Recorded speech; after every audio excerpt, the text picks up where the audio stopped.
नमस्कार दोस्तों, स्वागत है आप सभी का यूपीएससी उत्कर्ष में। शुरू करते हैं आज जीएसटी काउंसिल के बारे में जानना, क्योंकि अभी मीटिंग हो रही है जीएसटी काउंसिल की। क्या क्या उसमें बताया जाएगा देख लेते हैं। हाल ही में केंद्रीय वित्त एवं कॉरपोरेट मामलों की मंत्री निर्मला सीतारमण जी ने उनकी अध्यक्षता में दिल्ली में 53वीं वस्तु एवं सेवा कर जीएसटी परिषद बैठक हुई है। यानी कि ये जीएसटी काउंसिल की बैठक हुई है। ये वो काउंसिल है जो कि डिसाइड करती है कि कौन से मामलों में, कौन सी चीज़ों में आपको जीएसटी कर लगाना है, किस में आपको जीएसटी लगाना है, किस में आपको जीएसटी नहीं लगाना है। तो वो ऐसी बैठक है। परिषद ने दूध के डिब्बों और सोलर कुकर जैसी वस्तुओं पर कर लगाने की सिफारिश की है और कुछ प्रकार के किराए के आवासों में रहने वाले छात्रों के लिए भी कुछ राहत की घोषणा की है। हिमाचल प्रदेश और जम्मू कश्मीर के सेब किसानों को राहत देने के लिए कार्टन पर जीएसटी को 18% से घटाया गया है और उसे 12% कर दिया गया है। गोवा और मेघालय के मुख्यमंत्री, बिहार, हरियाणा, साथ ही साथ मध्य प्रदेश और ओडिशा के उप मुख्यमंत्री तथा राज्य और केंद्र शासित प्रदेश के वित्त मंत्री भी बैठक में मौजूद थे, क्योंकि इसी हिसाब से चलता है। ये फेडरल स्ट्रक्चर को बढ़ावा देता है। फेडरल स्ट्रक्चर क्या होता है? फेडरल स्ट्रक्चर यानी कि इसमें जो पावर्स हैं वो डिवाइडेड हों। तो जीएसटी काउंसिल असल में फेडरल स्ट्रक्चर दिखाती है। साथ ही साथ जो 7 शेड्यूल है ऑफ द इंडियन कॉन्स्टिट्यूशन, 7वीं सूची में ही दिया गया है ना, स्टेट लिस्ट, यूनियन लिस्ट और कॉन्करेंट लिस्ट। तो ये भी फेडरलिज्म को दर्शाती है। स्टेट लिस्ट, यूनियन लिस्ट और कॉन्करेंट लिस्ट। ठीक है, इसको याद रखिएगा। दूसरी चीज़, फेडरलिज्म, साथ ही साथ फेडरलिज्म का जो कल्चर है या जो एक फैक्टर है, ये basic structure of the Indian constitution में है। Basic structure of the Indian constitution में कहा जाता है कि कुछ चीज़ें हैं, अगर इंडियन कॉन्स्टिट्यूशन में वो चेंज कर दी गई तो वो ख़राब हो जाएंगी। मतलब यहाँ पे पूरा का पूरा कॉन्स्टिट्यूशन ही ख़राब हो जाएगा। तो यहाँ पे फेडरलिज्म मतलब division of power. GST council में पावर्स डिवाइडेड है, यानी कि ये वोटिंग के नज़रिए से चलती हैं, जिसमें स्टेट्स को वोट करने का अधिकार ज़्यादा है as compare to the centre.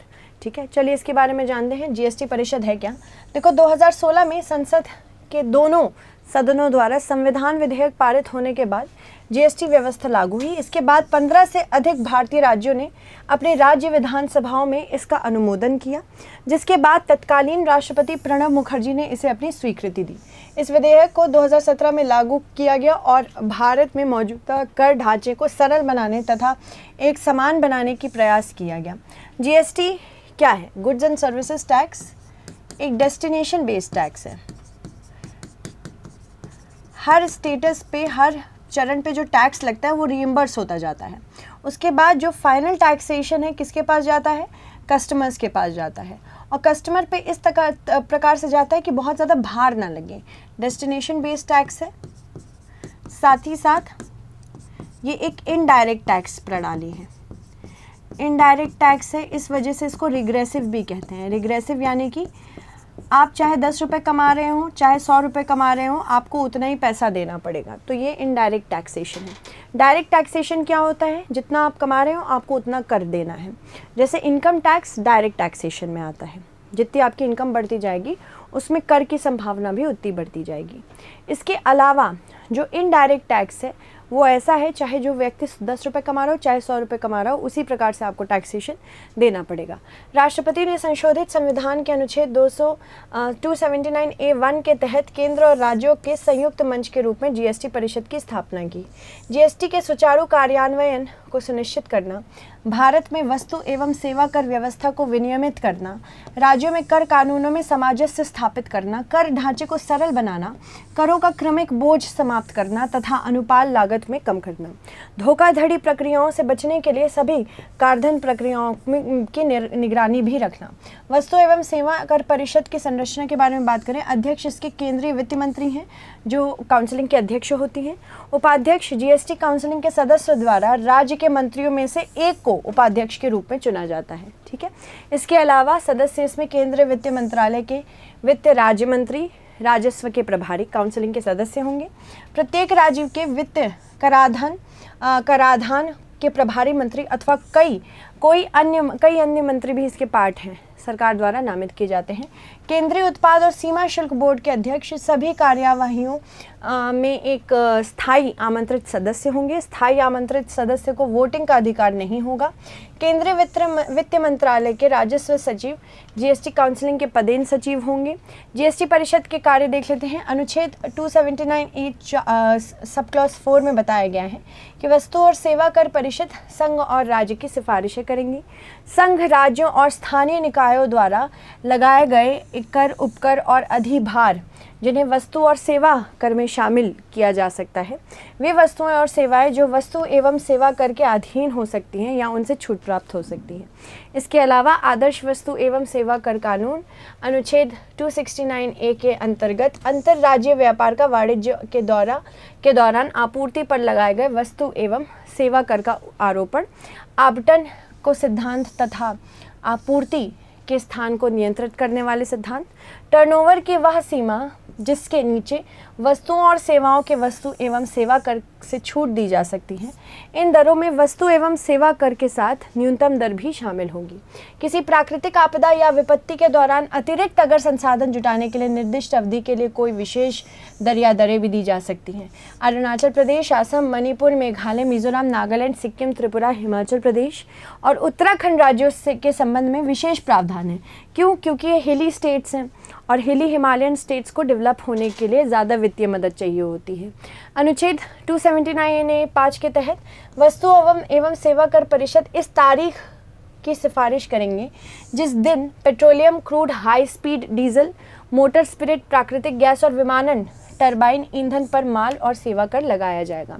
अनुच्छेद 279(8) वस्तु एवं सेवा कर परिषद अपने कार्यों के निष्पादन के लिए प्रक्रिया निर्धारित करेगी।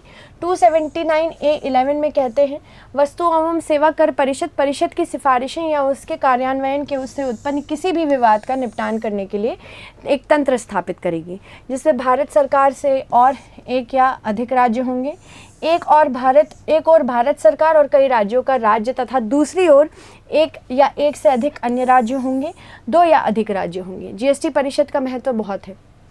जो भी निर्णय लेना होता है ये समन्वय से लिया जाता है, यानी कि यहाँ पे बेसिकली फेडरलिस्ट स्ट्रक्चर मैंने जो आपको बताया था वो अपहोल्ड किया जाता है।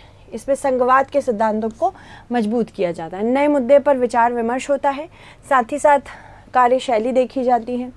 अगर किसी क्षेत्र में देखोगे आप तो फेडरलिस्ट स्ट्रक्चर इंडिया में बहुत ज़्यादा मजबूत हो रहा है जीएसटी परिषद की वजह से। वस्तु एवं सेवा कर यह देश के सबसे बड़े अप्रत्यक्ष कर सुधारों में से एक है। इसे वन नेशन वन टैक्सेशन के अंतर्गत डाला गया है।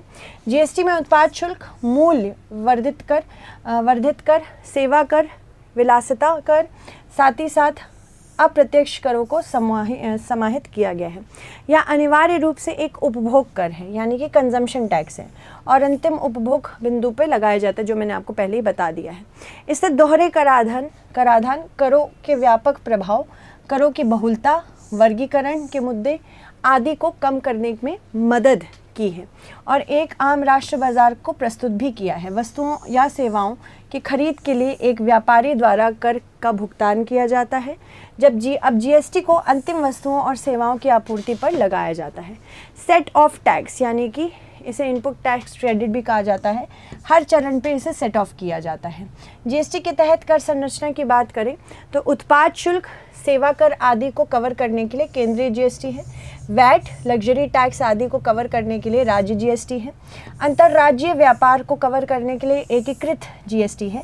आईजीएसटी स्वयं एक कर नहीं बल्कि राज्य और संघ के करों के समन्वय के लिए एक प्रणाली है। मेंस का क्वेश्चन देख लीजिए, वस्तु और सेवा कर क्या है? जीएसटी परिषद के महत्व पर चर्चा करते हुए इसके कार्यों पर संक्षिप्त टिप्पणी करिए। 2016 में संसद के दोनों सदनों द्वारा संविधान विधेयक पारित होने के बाद जीएसटी व्यवस्था लागू हुई। अनुच्छेद 279(a) 1 के तहत केंद्र और राज्य के संयुक्त मंच के रूप में जीएसटी परिषद की स्थापना की गई। आपको बताना होगा इनमें से कौन सा कथन सत्य है। धन्यवाद सभी को, फिर से मिलते हैं।